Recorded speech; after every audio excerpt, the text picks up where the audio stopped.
ဒီနေ့မှာတော့ထမင်းကြောက်ကနေပြီးတော့ဒေါ်ဒလေးရဲ့တဘာဝအစားအစာတစ်ခုဖြစ်တဲ့ထမင်းကြောက်ကြော်နီးလေးကိုမျှဝေသွားမှာဖြစ်ပါတယ်ရှင်။ဒီထမင်းကြောက်ကြော်နီးလေးရဆိုရင် cherry ရဲ့ပပရှီကနေပြီးတော့လက်ဆင့်ကမ်းရထားတဲ့ပညာလေးဖြစ်ပါတယ်။ဒီထမင်းကြောက်ကလေးကဘာနဲ့မှဘသူနဲ့မှမတူဘဲနဲ့ကျွတ်ကျွတ်မွမွမွမွေးလေးနဲ့စားလို့ကောင်းတာမလို့လာပြီးတော့မျှဝေပေးတာဖြစ်ပါတယ်ရှင်။ဒါဆိုရင်တော့ cherry ရဲ့ဗီဒီယိုလေးကိုအတူတူလိုက်ကြည့်ရအောင်နော်။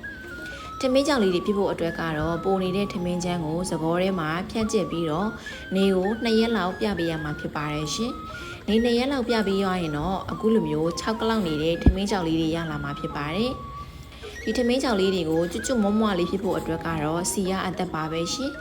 စီပူမပူကိုလဝါးလေးနဲ့စမ်းသက်ပြီးတော့စီခန့်နှွေးနှွေးလေးအနေထားမှာထမင်းကြောင်လေးတစ်စီးနှစ်စီးကိုယူပြီးတော့စမ်းသက်ကြည့်ရမှာဖြစ်ပါတယ်။အခုလိုလေးအပေါ်ကိုပွားတက်လာပြီဆိုရင်တော့ထမင်းကြောင်ကြော်ဖို့အတွက်ကစီရအဆင်ပြေမှာဖြစ်ပါတယ်။ကဲဒါဆိုရင်တော့ကြံတဲ့ထမင်းကြောင်တွေကိုနည်းနည်းချင်းယူပြီးတော့စီထဲမှာကြော်ပေးမှာဖြစ်ပါတယ်ရှင်။အခုလိုအဖြူရောင်လေးတွေပွပွလေးတွေဖြစ်လာပြီဆိုတော့မှစကားလေးတွေကိုစစ်ထည့်ပြီးတော့ပကံတစ်ခုတွေကိုထည့်ထားလိုက်ပါမယ်ရှင်။ကြံတဲ့ထမင်းကြောင်တွေကိုလည်းဆောနာကြော်သလိုပဲ cherry ကြော်သွားမှာဖြစ်ပါတယ်ရှင်။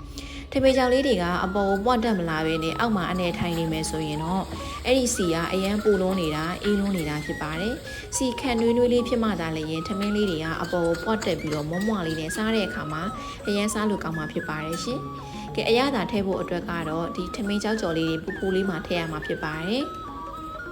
အရသာကတော့စားနဲ့ဟင်းချုံမုံပဲထည့်ရမှာဖြစ်ပါတယ်ရှင်။စားနဲ့ဟင်းချုံမုံထည့်ပြီးရင်တော့ဇုံလေးနဲ့တမအောင်မှွေပေးလိုက်ပါမယ်။ဒါဆိုရင်တော့ညာကင်းမှာ